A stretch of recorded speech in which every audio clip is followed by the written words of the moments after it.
Hey guys, good morning. It's the Crypto Cowboy. It's Saturday morning here in Chicago at about 8:40. Like I said, Chicago time on the 7th of September. So I thought I'll spend a little bit of time talking about the longer terms view for Bitcoin and what I see in my charts here in terms of where the price has been and what I think it's going here. And we have several interpretations, but as you guys know, most of our updates here are in intraday charts, possibly daily charts in the Telegram room. And I don't think I've made a video where I've talked a little bit about the longer term implications here of the wave counts.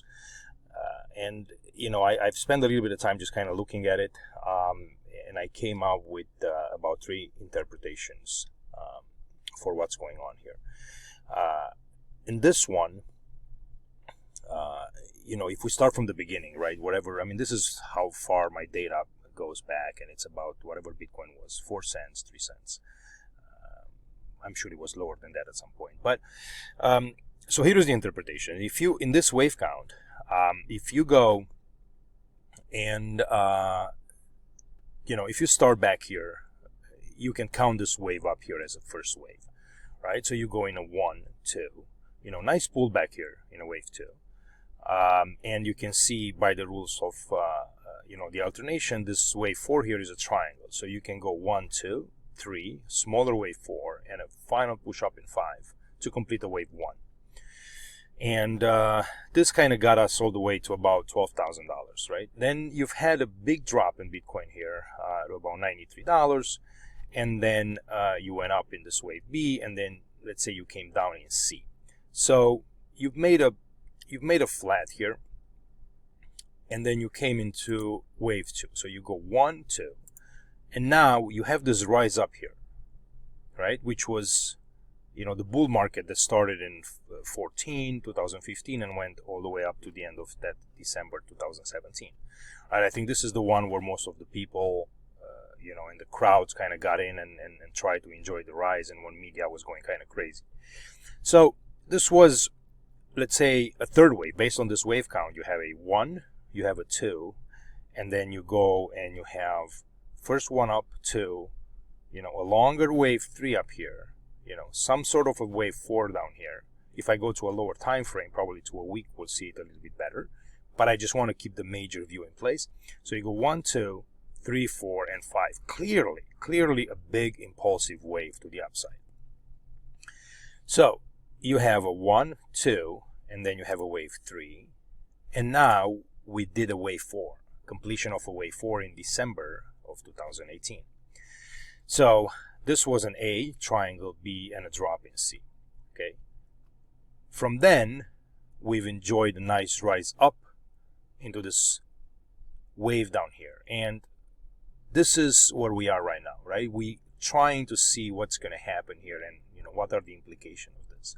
So let's just bear with me and keep going on this wave count. So if this is a wave 1, and we're doing a wave 2, and if you go to the lower time frames, you'll see that, in my other videos, right, I've talked about this, possibly this wave 1 here, maybe not complete, just with another small move up here, just a thrust of this triangle, go up in a 1 a little bit higher, maybe, let's say 17,000 or whatever that is, and then come back in a 2 and then go back up, right? But for the sake of the argument, let's say that this wave 1 is done and now we're pulling in this wave 2. If this wave 2 is done, fair. If it's not, we can come back a little bit lower, like I've said, maybe about 7,500.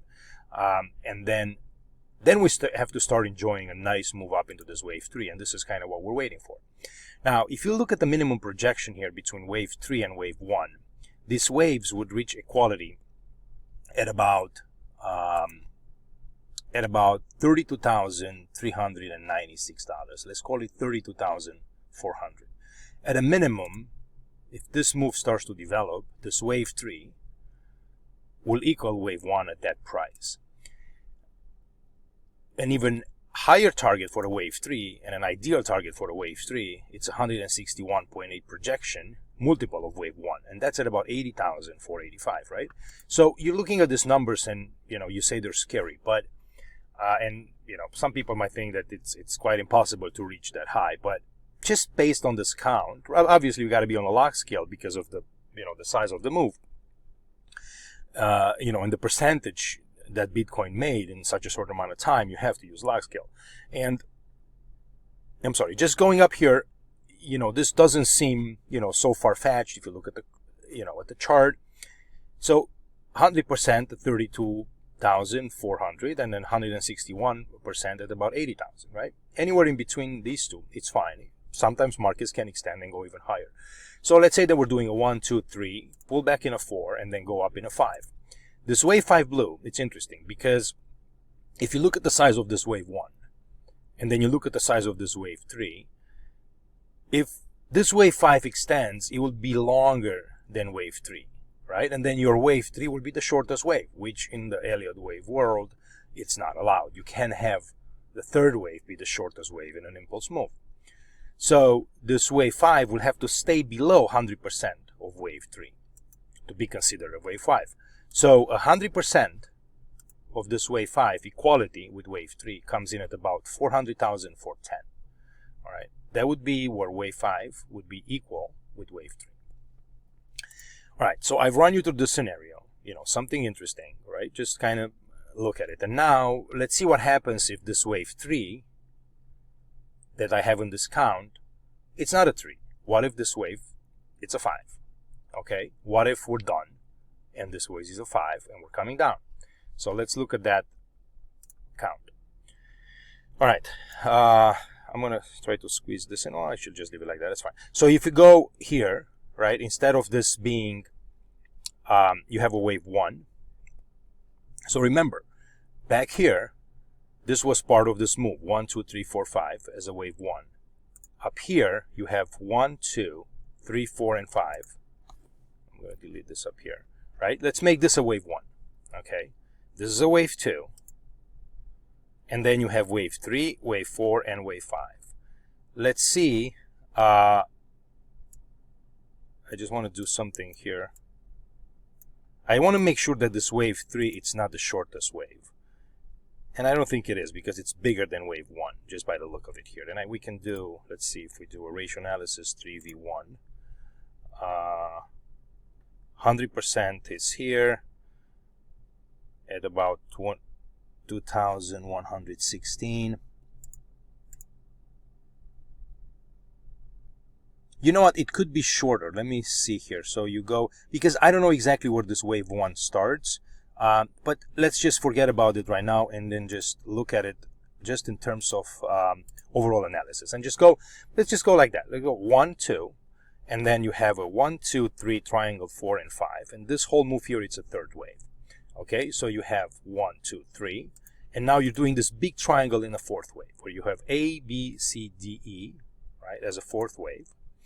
And now you have this wave 5, which was when everybody got in and, people were going crazy about Bitcoin, maybe a fifth wave kind of final price action.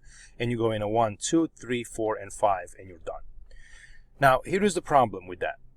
Because after a terminal, 5 wave moves, even if this is a wave, and then you're getting down a B and a C, right? You just got to follow the rules of Elliott. So after this happens, you're supposed to get a 3-wave correction, right? After a terminal move in a 5 waves, after an impulse move, you got to get a 3-wave correction. So let's say that we've done A. And, as we know, wave A down, it's in 3 waves. You have an A, B, C. There is no arguing here. You don't have 5 waves. You have only 3. Okay, so any move that starts with a 3-wave, it's either a triangle or a flat. So if it's a flat, then following A wave, you need another 3 waves move up, right? And that has to be part of the B wave. Okay, now you have a 3-wave move down here, and now you need a 3-wave move in this B wave. Okay, now what do you have so far? I don't see 3 waves. I don't see 3 waves being complete yet. So you have a 1, 2, 3, 4, 5. Maybe that would be wave 1. Okay, that would be A, because you need to have this split into 3 waves. So maybe I already have it on here. There you go.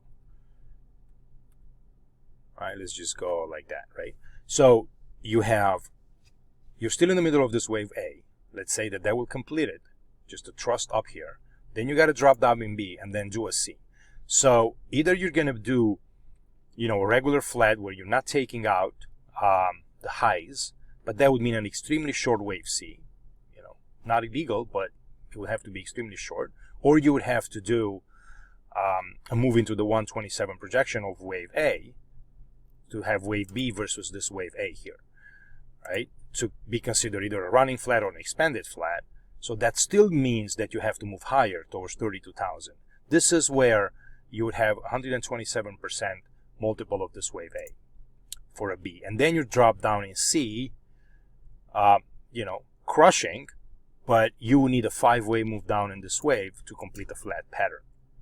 Okay? So basically what I'm saying is, no matter what, even if this is a 5th wave, you still need to go higher to complete a B wave.